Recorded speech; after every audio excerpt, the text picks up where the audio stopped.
ഞാൻ ഉയർത്തിയ പിണറായിസം, ഞാൻ ഉയർത്തിയ CPM-ന്റെ കുടുംബാധിപത്യം, ഞാൻ ഉയർത്തിയ CPM എന്ന് പറയാൻ പറ്റില്ല, പിണറായിയുടെ കുടുംബാധിപത്യം, മരിമോനിസം, ആ പാർട്ടിക്കകത്തുള്ള വിഷയങ്ങൾ, ഇതൊക്കെയാണ് ഇപ്പോൾ നടന്നുകൊണ്ടിരിക്കുന്നത്. തന്നെ വ്യക്തിഹത്യ നടത്താനാണ്.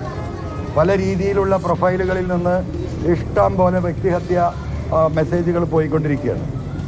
ഇങ്ങനെ പോയാൽ ഞാൻ അതിനെ പ്രതിരോധിക്കും. ഞാൻ നിലമ്പൂർ അങ്ങാടിയിൽ ടെലിവിഷൻ എടുത്തു വെച്ചിട്ട് ഇവരൊക്കെ കാട്ടിക്കൂട്ടിയ പലതും എൻ്റെ കയ്യിലുണ്ട്. ഇവർ പറയുന്നത് പോലെ ആ തെളിവടിസ്ഥാനത്തിലായിരിക്കും ഞാൻ പുറത്തു വിടുക. ഇവർക്കൊന്നും പിടിച്ചു നിൽക്കാൻ കഴിയില്ല.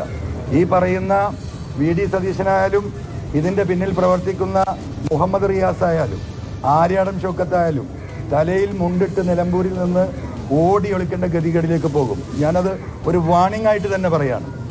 ഇതിൻ്റെ പിന്നിൽ കംപ്ലീറ്റ് പ്രവർത്തിക്കുന്ന വ്യക്തിഹത്യ നടത്തുന്നത് മുഹമ്മദ് റിയാസിൻ്റെയും ആര്യാടൻ ഷൗക്കത്തിൻ്റെയും നേതൃത്വത്തിലാണ്. അതൊരു പരിധി കഴിഞ്ഞാൽ എനിക്ക് അതിനെ പ്രതിരോധിക്കേണ്ടി വരും.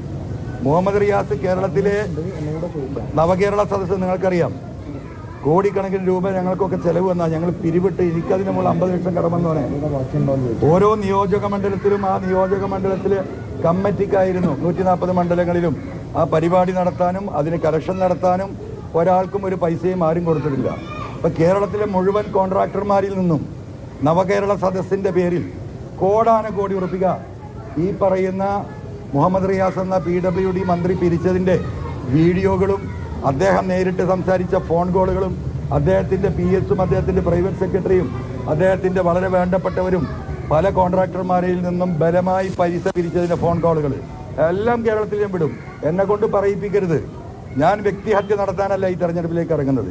ആ രീതിയിലാണ് പോകാൻ അവർ ഉദ്ദേശിക്കുന്നതെങ്കിൽ ആ തരത്തിൽ തന്നെ അതിനെ തിരിച്ചടിക്കുമെന്ന് ഈ 3 മുന്നണികളോട് 3 നേതാക്കന്മാരോടും CPM-നോട് ഉൾപ്പെടെയുള്ള കാര്യങ്ങൾ നിലമ്പൂരിലെ CPM നേതൃത്വം ചില ആളുകൾ അതിൻ്റെ പിന്നിൽ പ്രവർത്തിക്കുന്നുണ്ട്. 1500 കോടി നിലമ്പൂരിൽ നിന്ന് അടിച്ചുപോയ ഒരു നിഷാദിനെ പ്രതി ചേർത്ത് തുറങ്കലിലടക്കാൻ ഞാൻ ശ്രമിച്ചപ്പോൾ ഞാൻ പരാജയപ്പെട്ടത് എങ്ങനെയാണ് എന്ന് നിലമ്പൂരിലെ CPM-ന്റെ ചില നേതാക്കന്മാർക്കറിയാം. ഇതൊന്നും എന്നെക്കൊണ്ട് അവിടെ പറയിപ്പിക്കരുത്. ഇപ്പോൾ അവസാനമായി കാരാട്ട് കുറീസ് മുങ്ങിപ്പോയതാണ്. ഈ പാവപ്പെട്ട മനുഷ്യർ 12,500 കോടിയോളം രൂപയാണ് നിലമ്പൂരിൽ നിന്ന് ഈ 2 സംഘങ്ങളും അടിച്ചു മാറ്റിയത്. 5000-ഉം 16,000-ഉം സ്വരൂപിച്ച് കൂടുതലും സ്ത്രീകളാണ് ഈ പദ്ധതികളിലൊക്കെ ഇൻവെസ്റ്റ് ചെയ്തിരുന്നത്. അവരെയൊക്കെ കബളിപ്പിച്ചതിൻ്റെ കഥകൾ നിലമ്പൂരിലെ ജനങ്ങളോട് പച്ചയായി പറയേണ്ടി വരും. അതുകൊണ്ട് വ്യക്തിഹത്യ നിങ്ങൾക്ക് അവസാനിപ്പിക്കുന്നത് നല്ലതായിരിക്കുമെന്ന് ചെറിയ ഒരു റിക്വസ്റ്റ് പറഞ്ഞു വിടുകയാണ്.